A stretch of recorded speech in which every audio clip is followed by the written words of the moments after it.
Shalom teman-teman, sebentar lagi kita akan mulai ibadah. Meskipun ibadah ini ibadah online, tetapi kita harus ingat 3 hal. Yang pertama, siapkan hati kita.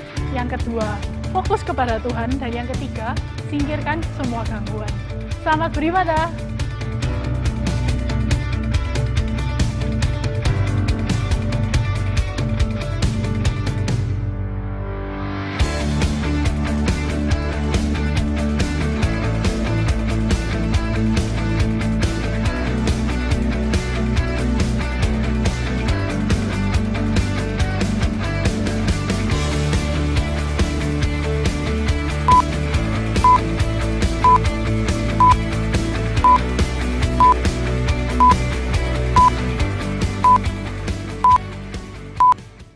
Shalom, sungguh luar biasa kasih setia Tuhan menyertai kita semuanya.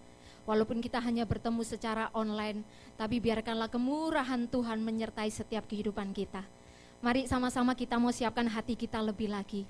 Kita mau arahkan pandangan kita kepada Tuhan. Terima kasih ya Bapa. Kami bersyukur kepadamu Tuhan. Sebab Engkaulah kami yang luar biasa Bapa. Kami sangat bersyukur Tuhan. Kami bangga memiliki Allah seperti Engkau Tuhan.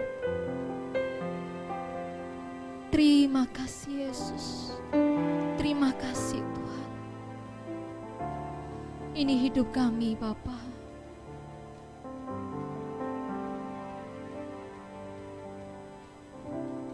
Kami mau siapkan hati kami ke Tuhan.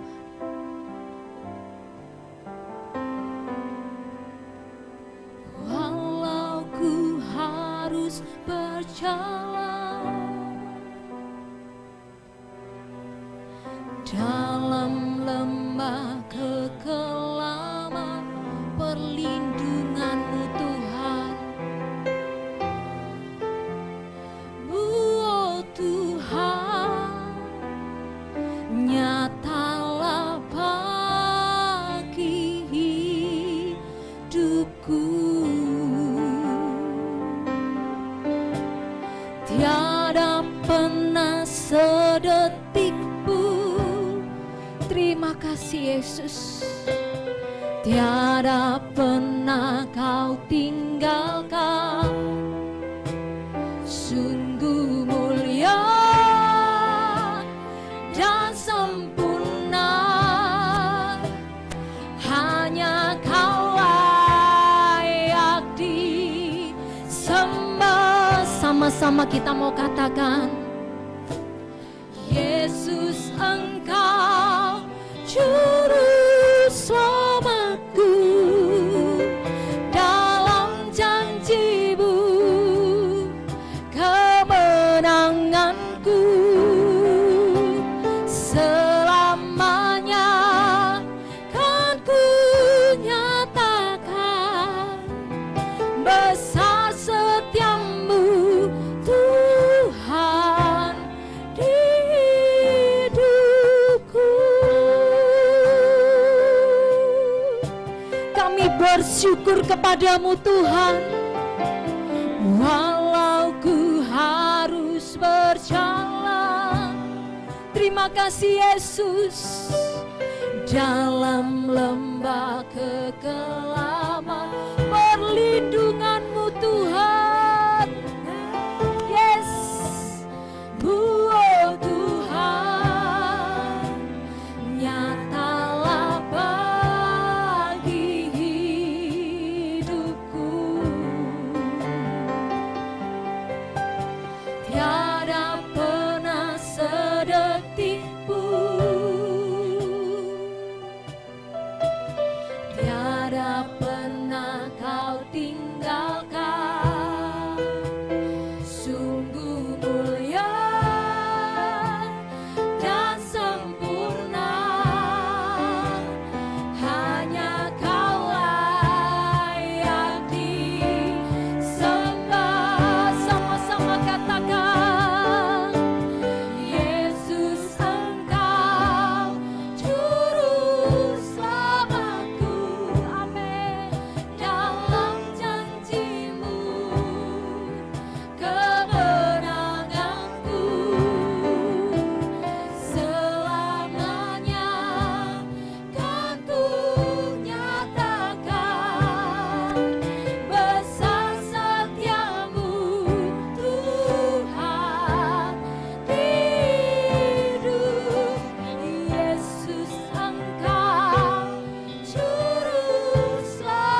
kami harus berjalan Tuhan di dalam lembah kekelaman Yesus. Tapi kami tahu Tuhan, Engkau Allah kami yang luar biasa Yesus.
Tuhan Yesus, sama-sama kita mau katakan,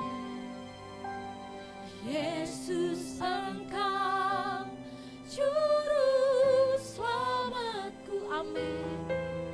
Dalam janji-Mu kemenanganku selamanya kan ku nyatakan. Besar setiamu Tuhan, terima kasih Yesus.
Terima kasih Yesus, ini kami Bapa.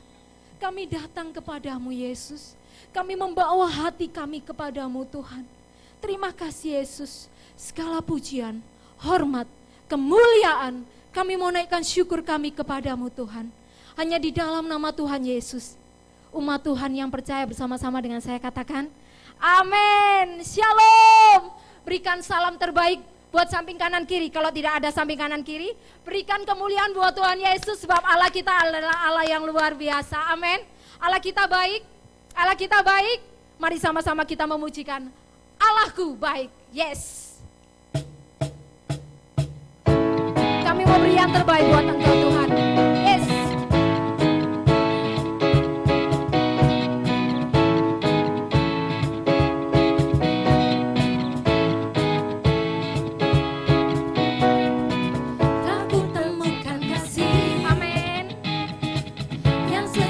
Tiada pernah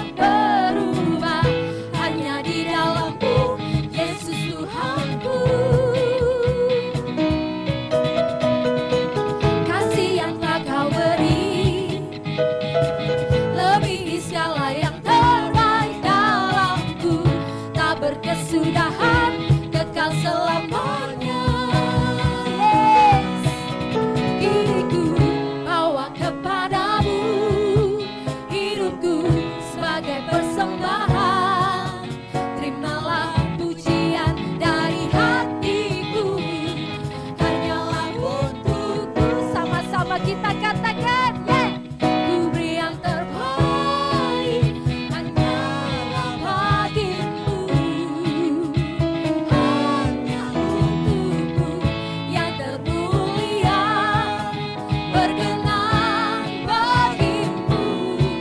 Biar hidupku bersinar bagi kemuliaan dan keagungan-Mu Tuhan, kebesaran-Mu ku beri segalanya. Ku beri yang terbaik. Kasih yang telah Kau beri, kasih yang telah Kau beri, lebih segala yang terbaik dalamku. Hak berkesudahan kekal selamanya. Kini ku bawa kepadamu hidupku sebagai persembahan. Terimalah pujian dari hatiku, hanyalah untukmu. Kami mau beri yang terbaik, ku beri yang terbaik, hanyalah bagimu, hanya untukmu yang termulia, berkenan bagimu. Biar hidupku bersinar bagi kemuliaan dan keagungan-Mu Tuhan, kebesaran-Mu ku beri segalanya. Ku beri yang terbaik. Engkau Allah kami yang luar biasa, amin. Kami bersyukur sebab Engkau baik Tuhan. Papapara, papapara, papapara, papapara, papapara, papapara, papapara. Ku beri yang terbaik, hanyalah bagimu, amin. Hanya untukmu yang termulia, berkenan bagimu. Biar hidupku bersinar bagi kemuliaan dan keagungan-Mu Tuhan, kebesaran-Mu ku beri segalanya. Ku beri yang terbaik, hanyalah bagimu, hanya untukmu yang termulia, berkenan bagimu. Biar hidupku bersinar bagi kemuliaan dan keagungan-Mu Tuhan, kebesaran-Mu ku beri segalanya. Ku beri yang terbaik, kami mau beri yang terbaik Tuhan. Amin.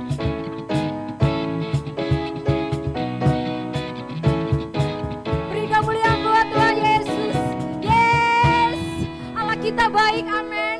Allah kita baik, Allah kita sangat-sangat luar biasa. Mari sama-sama kita mau siapkan hati kita lebih lagi. Kami bersyukur kepadamu Tuhan. Ini hidup kami Bapa. Kami datang Tuhan. Bentuk hati kami Yesus. Bentuk hidup kami Tuhan. Kami tahu Tuhan, banyak perkara yang kami hadapi Tuhan.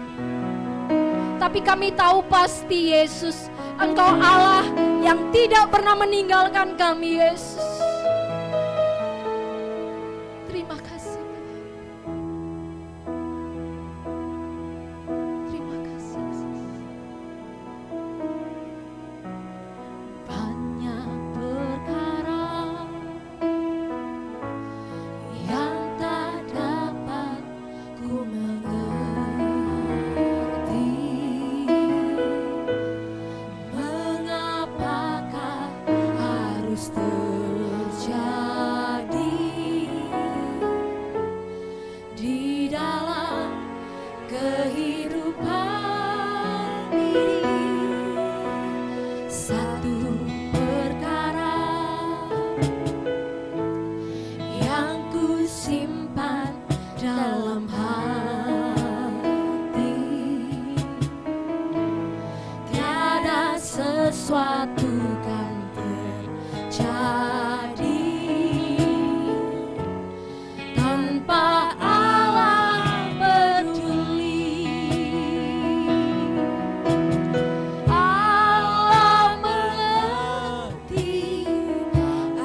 Engkau Allah yang tidak pernah meninggalkan kami Tuhan.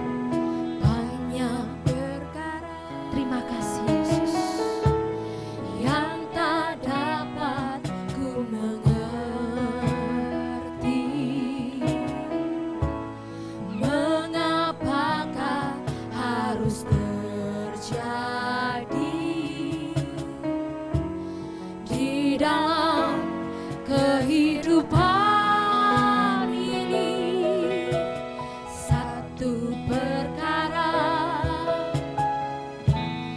yang ku simpan dalam hati, tiada sesuatu kan terjadi tanpa Allah peduli. Allah mengerti, Allah peduli segala persoalan yang kita hadapi. Tak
Tuhan, terima kasih untuk hari ini.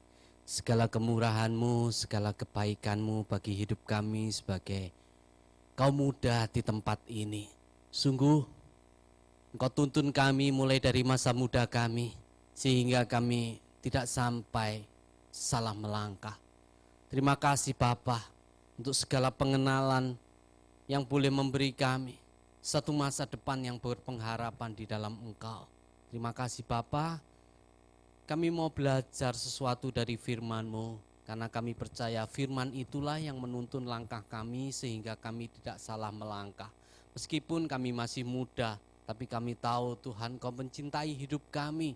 Justru Engkau ingin membuat kami menjadi pribadi-pribadi yang kuat, menjadi kaum muda yang kuat. Terima kasih Bapa, terima kasih. Kami menyerahkan ini dalam tangan-Mu Bapa. Sebentar kami mau duduk diam sebagai seorang murid yang mau belajar dan siap diajar. Kami mau belajar bersama-sama kebenaran firman ini. Dalam nama Tuhan Yesus Kristus kami berdoa dan mengucap syukur. Haleluya. Amin. Amin. Ya saudara yang dikasihi oleh Tuhan, saudara-saudari kaum muda yang dikasihi oleh Tuhan. Hari ini kita belajar satu firman Tuhan yang saya beri judul hidup yang berdampak. Hidup yang berdampak. Tentu sesuatu dampak yang positif yang kita harapkan ya. Kita mengharapkan satu dampak yang positif yang boleh berlaku di dalam kehidupan kita. Satu dampak yang akhirnya nanti bisa dirasakan oleh orang lain. Tentu dampak yang positif yang kita harapkan. Dan bagaimana kita ini bisa berdampak di dalam hidup kita. Sehingga kita bisa mempengaruhi orang lain. Hal-hal yang positif dan tentunya mereka ikut menjadi pribadi yang positif karena dampak yang kita bisa sebarkan, kita bisa luaskan untuk hidup mereka. Puji nama Tuhan, mulai dari muda kita mesti tahu akan hal ini. Karena kita melangkah sedikit demi sedikit dan nanti dampak itu akan terasa dan mereka akan bersyukur telah mengenal kita. Yang dibawa mengenal kepada Kristus. Ada 3 poin yang saya akan bawakan untuk rekan-rekan yang dikasihi oleh Tuhan, kaum muda yang dikasihi oleh Tuhan. Bagaimana kita ini bisa menjadi pribadi yang berdampak? Bagaimana kita bisa menjadi kaum muda yang berdampak di dalam hidup ini? Dampak yang positif. Yang pertama adalah menyadari siapa dirinya. Menyadari siapa diri kita. Ini poin penting dalam hidup ini. Kalau tidak, kita ini seakan-akan ngambang hidup kita. Kita tidak sadar betul, kita tidak tahu siapa diri kita. Coba kita lihat ya, di dalam 1 Korintus pasal yang ketiga, ayatnya yang ke-16. 1 Korintus pasal yang ketiga ayat 16 dikatakan demikian. Tidak tahukah kamu bahwa kamu adalah bait Allah dan bahwa roh Allah diam di dalam kamu. Saat kita mengenal kepada kebenaran itu, saat kita mengenal kepada keselamatan itu, firman Tuhan ini katakan, tidak tahukah kamu bahwa kamu adalah bait Allah. Hidup kita ini adalah bait Allah dan roh Allah diam di dalam diri kita. Ingat ini, siapa dirimu? Kalau kita mau berdampak, yang pertama harus tahu menyadari siapa diri kita, menyadari siapa dirinya. Roh Allah itu tinggal di dalam diri kita. Ini kita mesti ingat-ingat betul. Ada roh Allah di dalam hidup kita. Apa efeknya? Apa dampaknya? Ketika kita menyadari bahwa roh Allah itu ada di dalam hidup kita. Coba kita bayangkan dengan satu peristiwa yang terjadi pada diri Musa. Supaya kita mempunyai gambar. Itu ada di dalam diri kita, dampaknya seperti apa. Kita lihat ya di dalam Keluaran pasal yang ke-34 ayat yang 29 dan 30. Keluaran pasal yang ke-34 ayat 29 dan 30. Ini firman Tuhan. Ketika Musa turun dari gunung Sinai, kedua loh hukum Allah ada di tangan Musa ketika ia turun dari gunung itu. Tidaklah ia tahu bahwa kulit mukanya bercahaya oleh karena ia telah berbicara dengan Tuhan. Ketika Harun dan segala orang Israel melihat Musa, tampak kulit mukanya bercahaya, maka takutlah mereka mendekati dia. Jadi ini peristiwa ketika Musa menerima 10 hukum Taurat itu, di tangannya ada 2 loh batu, dan diceritakan bahwa Musa telah bertemu dengan Tuhan. Saat Musa bertemu dengan Tuhan, wajahnya itu bercahaya. Dan Harun bersama dengan bangsa Israel dari jauh ketika melihat Musa turun membawa 2 loh batu ini, melihat cahaya yang ada di wajah Musa. Mereka itu takut, kata firman Tuhan. Ini ketemu Tuhan, Musa ini ketemu Tuhan, orang Israel bersama dengan Harun ini sudah merasa takut. Ada sebuah dampak yang dirasakan oleh mereka. Ini baru ketemu Tuhan loh saudara. Saudara dapat bayangkan, diri kita ini bukan hanya bertemu Tuhan, tapi roh Allah itu ada dalam diri kita. Kalau saudara ditanya, kaum muda ini bertanya, dampaknya jauh lebih besar mana? Saat bertemu Tuhan atau Tuhan itu ada dalam diri kita? Tentunya dampak itu jauh lebih besar saat roh Allah itu ada dalam diri kita. Pasti. Mau bertemu aja, terus setelah itu turun, dampaknya seperti itu, apalagi kalau roh Allah itu terus ada dalam hidup kita. Sadarilah siapa diri kita. Roh Allah itu ada dalam hidup kita. Jadi kita mesti menjadi pribadi, menjadi kaum muda yang betul-betul sadar akan dirinya. Kita sadar bahwa hidup ini seperti apa. Dulu saya pernah membawakan firman Tuhan tentang gambar diri. Jangan sampai salah tentang gambar diri sejak muda. Gambar diri kita ini harus benar. Siapa diri kita? Mengenali diri kita, menyadari diri kita. Gambar diri ini harus kuat dalam hidup kita. Karena dengan begitu kita bisa menyalurkan dampak. Karena roh Allah itu ada dalam hidup kita. Ini yang pertama. Ini yang pertama yang harus kita sadari. Siapa diri kita, siapa dirinya. Yang kedua, saat kita ini sudah menyadari, ini menjadi sebuah fondasi, ibarat membangun sebuah bangunan. Ini fondasi yang harus dimiliki.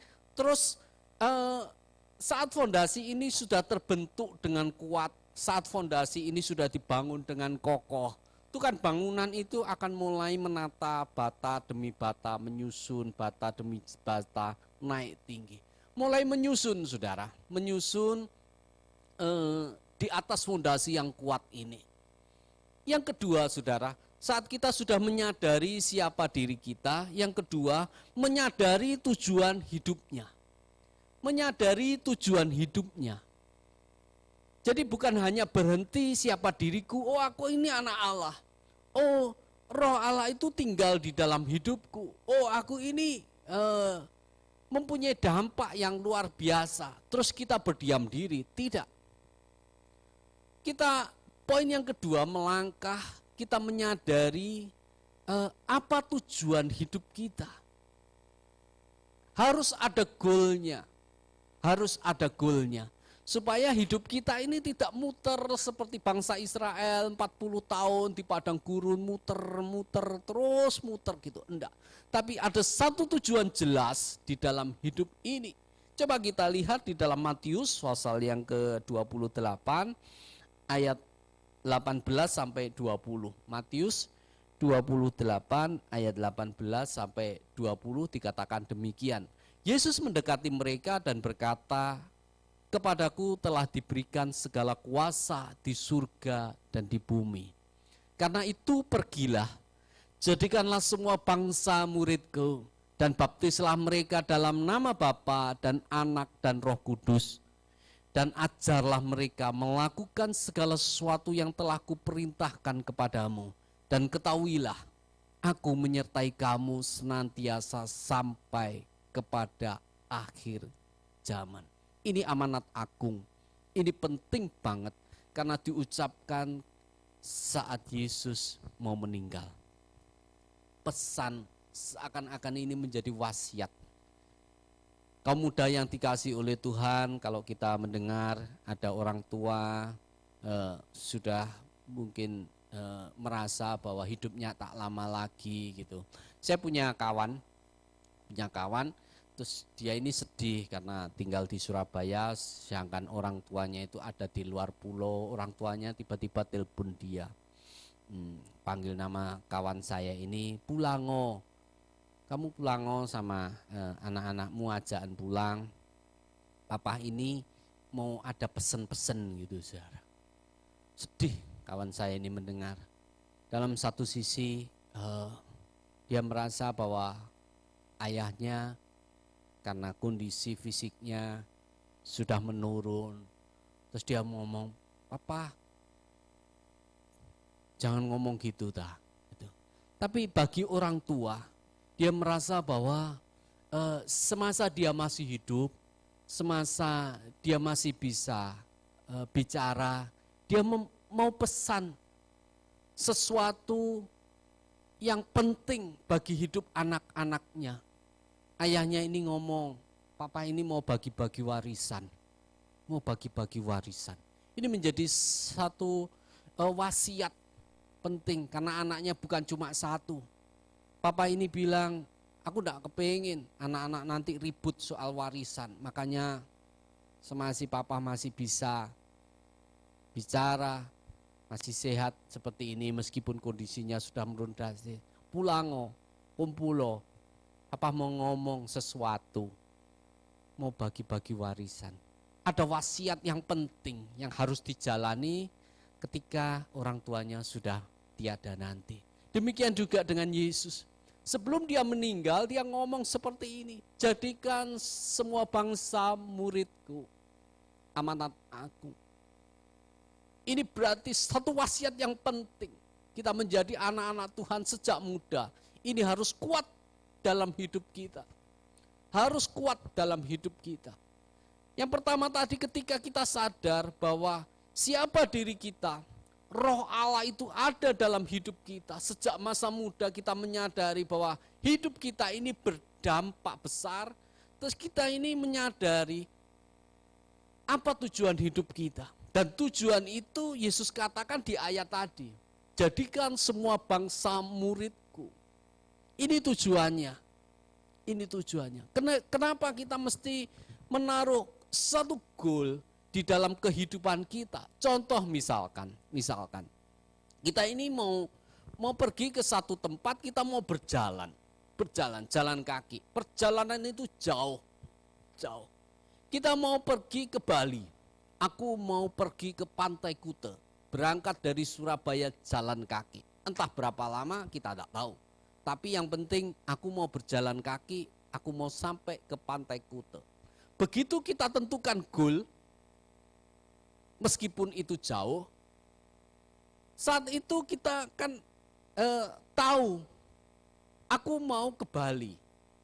Ada tujuan yang jelas, bukan lagi muter ke sana kemari gitu, saudara. Tapi sudah tahu goalnya itu sampai di sana. Demikian juga dengan hidup kita. Kalau poin yang pertama tadi saya katakan menyadari siapa diri kita. Yang kedua menyadari apa tujuan hidup kita. Ada tujuannya jelas. Sebagai kaum muda seringkali kalau ditanya apa tujuanmu? Aduh, mengalir saja. Jangan mengalir, saudara. Jangan mengalir. Tentukan goalnya, setelah itu bawa ke sana arah hidupnya. Kalau mengalir, ya kalau mengalir ke arah yang benar, puji Tuhan. Tapi kalau mengalir ke arah yang salah, bagaimana? Dari awal muda kita sudah salah melangkah, tentu amat berisiko di dalam kehidupan kita. Kalau kita sudah tahu tujuannya ke sana, kita bukan hanya mengalir mengikuti arus aliran air, tapi kita berenang. berenang, mengarungi kehidupan ini, tapi goalnya tahu, aku mau ke sana. Goalnya tahu, sebagai kaum muda, hidupku tidak boleh terombang-ambing. Situasi sekarang ini kan kaum muda itu seringkali mulai dari masa remaja, merasa masa-masa di mana mencari identitas diri, saudara. Kita merasa aku berharga kalau aku bisa diterima di komunitas seperti ini. Aku merasa berharga kalau aku dihargai dan lain sebagainya. Dari masa muda mungkin ada pergolakan tersendiri di mana mencari identitas. Dan kadangkali bisa salah langkah, bisa salah jalan, bisa terjerumus. Tapi begitu kita sadari bahwa pesan terakhir Yesus sebelum meninggal sebagai amanat agung, dia berkata, jadikan semua bangsa muridku. Pesan itu bukan hanya kepada murid-murid Kristus yang 12 orang itu saja, tidak. Saat kita membaca ayat itu juga untuk kita. Jadikan semua bangsa muridku. Tujuan hidup kita mesti ke sana. Mesti ke sana. Iya. Aku harus menjadi rekan sekerja Allah. Aku harus menjadi kepanjangan tangan Allah untuk membawa orang-orang itu mengenal kepada Kristus. Bukan hanya kenal, tapi akhirnya memuridkan. Menjadikan mereka itu murid. Kalau kenal, mereka cuma mengenal akan mujizatnya, mereka tahu akan kehebatannya, oh hebat ya hebat. Tapi saat mereka mau dijadikan murid, mereka mau belajar, mereka diajar, dan akhirnya dibawa menjadi seperti gurunya, yaitu seperti Kristus. Ini kerinduan Yesus di dalam kehidupan setiap diri kita. Makanya di poin yang pertama tadi saya katakan bahwa ketahuilah bahwa Roh Allah itu tinggal di dalam kamu. Engkau ini bait Allah. Roh ini yang memberi kekuatan. Bahkan di ayat sebelumnya tadi kan sebelum Yesus ini memberi nasihat, dia ini kan berkata bahwa segala kuasa itu ada dalam diriku. Setelah itu dia bilang ini, kepadaku telah diberikan segala kuasa di surga dan di bumi. Jadi sebelum dia memberi perintah, dia bilang, ada kuasa di surga dan di bumi itu ada dalam diriku. Setelah itu baru dia memberi amanat agung, jadikan semua bangsa muridku. Dan diakhiri di ayat 20, ini penting. Dan ketahuilah, aku menyertai kamu senantiasa sampai kepada akhir zaman. Artinya apa? Yesus yang penuh kuasa di surga dan di bumi, saat dia menyuruh kita bukan hanya cuma asal menyuruh terus dibiarkan saja, tapi dia bilang, aku menyertai kamu. Siapa yang menyertai kita? Satu pribadi yang penuh kuasa di surga dan di bumi. Itu ada di dalam hidup kita. Saat kita ini sadar siapa diri kita, terus kita tahu tujuan hidup kita ini sedang membangun sebuah dampak yang positif bagi orang lain. Hidup yang berdampak. Sejak dari muda kita mesti kuat akan hal ini. Aku menjadi pribadi yang berdampak bagi orang lain. Dampak yang positif. Karena kalau enggak, hidup ini tidak akan kemana-mana. Sejak muda kita bahkan bisa salah melangkah. Tapi kalau kita sudah kuat akan hal ini, aku mau hidupku berdampak. Dampak yang positif. Jadi aku melangkah, aku tahu tujuannya, aku tahu siapa diriku, dan saat aku melangkah, aku tahu Roh Allah ada dalam diriku dan dia menyertai aku. Segala kuasa di surga dan di bumi. Itu poin yang kedua. Yang pertama tadi apa, rekan-rekan kaum muda? Yang pertama menyadari siapa dirinya. Yang kedua menyadari tujuan hidupnya. Yang ketiga menyadari bagaimana seharusnya ia hidup.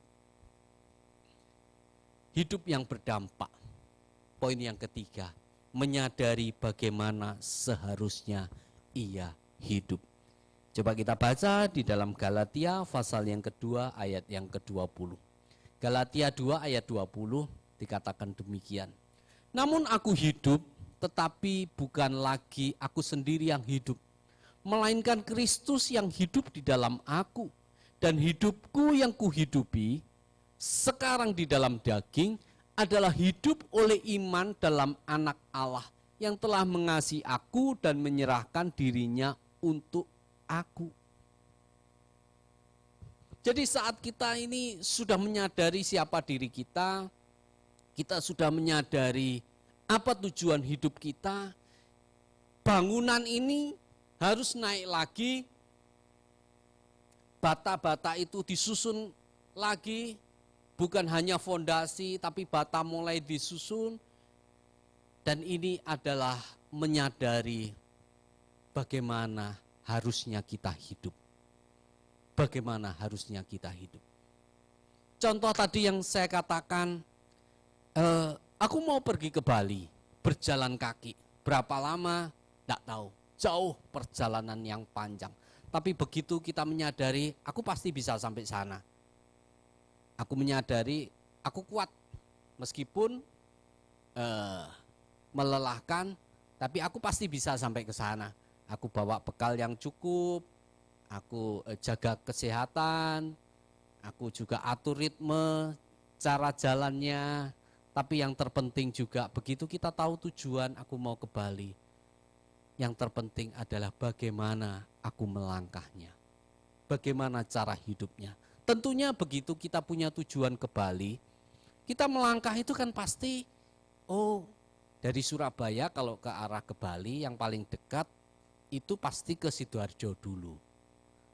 Sidoarjo dulu. Jadi saudara, jalan itu tujuannya aku mau ke Sidoarjo dulu.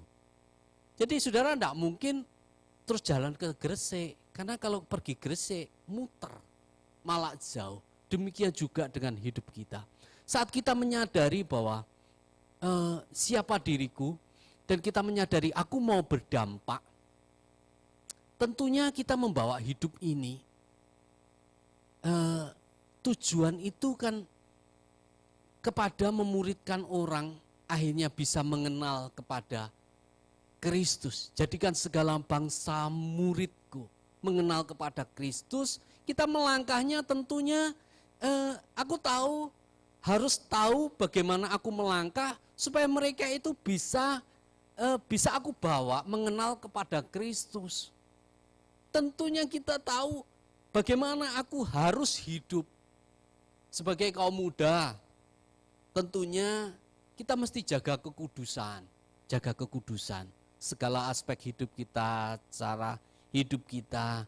Kita jaga kekudusan, apa yang boleh, apa yang tidak boleh. Ini langkah, seperti kita melangkah, aku mau ke Sidoarjo dulu. Aku harus jaga kekudusan sejak masa muda. Kalau aku tidak jaga kekudusan, bagaimana aku bisa menarik kaum muda yang lain untuk mengenal kepada Kristus? Bagaimana aku bisa membawa mereka mengenal kepada Kristus? Kalau aku sendiri tidak mencerminkan hidup di dalam Kristus. Jaga kekudusan, apalagi mengembangkan diri. Mengembangkan diri, sejak masa muda jangan menjadi pribadi yang kuper. Jangan terkungkung dengan keadaan saudara saat ini. Dari masa muda, siapapun diri kita, meskipun mungkin bagi orang lain hidup kita ini banyak kekurangan, tidak masalah, masa lalu saudara tidak masalah. Memang mempengaruhi tapi tidak menjadi penentu masa depan saudara. Yang menjadi penentu adalah hari ini dan keputusan saudara untuk melangkah ke depannya mau seperti apa. Itu jauh lebih penting. Mulai mengembangkan diri, apa yang kurang diperbaiki, karakter yang kurang bagus diperbaiki, mengembangkan diri, apa yang kita bisa belajar, terus mengembangkan diri. Kalau kita bisa sekolah lebih tinggi, ada kesempatan, bersekolahlah lebih tinggi, kembangkan dirimu, itu investasi untuk masa depanmu, mengembangkan diri. Apalagi saudara, menjadi teladan sejak masa muda. Janganlah engkau dianggap rendah karena engkau muda. Biarlah kita ini menjadi teladan, segala kasih, perkataan, dan lain sebagainya dalam hidup kita. Tentunya ketika kita melakukan hal-hal ini, kita melangkah dari Surabaya, melangkah ke Sidoarjo, dari Sidoarjo terus kita melangkah ke Pasuruan, dari Pasuruan, Probolinggo, terus nanti pada akhirnya kita ini akan sampai juga ke Bali, meskipun berjalan kaki, sampai akhirnya juga sampai ke sana. Saudara kaum muda yang dikasih oleh Tuhan, hidup yang berdampak, dampak yang positif. Dimulai dari menyadari siapa diri kita, terus kita melangkah, kita tahu, menyadari apa tujuan hidup kita. Terus yang ketiga, menyadari bagaimana seharusnya kita hidup. Bagaimana seharusnya kita hidup. Melangkah demi melangkah, sedikit demi sedikit, pasti kita akan sampai pada satu titik. Akhirnya hidupku bisa berdampak bagi orang lain. Dampak yang positif. Sehingga teman-teman kita bisa mengucap syukur, keluarga kita mengucap syukur, sungguh aku bersyukur telah mengenal kamu. Sehingga hidupku dibawa mengenal kepada Kristus. Amin. Tuhan Yesus memberkati. Biarlah renungan ini bagi kaum muda menjadi satu motivasi. Aku mau berdampak positif bagi orang lain. Bukan hanya baik untuk diriku sendiri, bukan hanya aku nikmati sendiri, tapi aku mau berdampak bagi orang lain, dampak yang positif. Maju terus, kaum muda yang dikasih oleh Tuhan. Mari kita tundukkan kepala, kita berdoa sejenak. Terima kasih Tuhan untuk masa muda kami. Terima kasih kami boleh mengenal Engkau sejak masa muda kami. Terima kasih untuk kami dibawa untuk mengenal lebih dalam, dan kami rindu hidup kami boleh berdampak bagi orang lain. Sungguh dampak yang positif, sehingga kami boleh akhirnya mendengar kata-kata bahwa teman-teman kami, keluarga kami bersyukur kepada Tuhan karena telah mengenal kami. Hidup kami boleh membawa dampak yang positif, membawa mereka mengenal kepada Kristus, menjadi murid-murid. Bukan untuk kebanggaan kami, tapi kami kembalikan untuk hormat kemuliaan-Mu Tuhan. Terima kasih untuk hari ini, terima kasih. Tuntun terus masa muda kami, bawa terus. Kami percaya Roh Kudus yang ada dalam hidup kami itu yang membawa kami. Mulai dari masa muda kami hidup pada jalan kebenaran itu. Terima kasih Yesus, kami menyerahkan semua ini dalam tangan-Mu Tuhan. Dan kami mengucap syukur, biarlah sukacita yang dikerjakan oleh Roh Kudus itu terus ada di dalam hidup dan hati kami. Terima kasih. Dalam nama Tuhan Yesus Kristus kami berdoa dan mengucap syukur. Haleluya. Amin. Amin. Tuhan Yesus memberkati kaum muda yang dikasihi oleh Tuhan.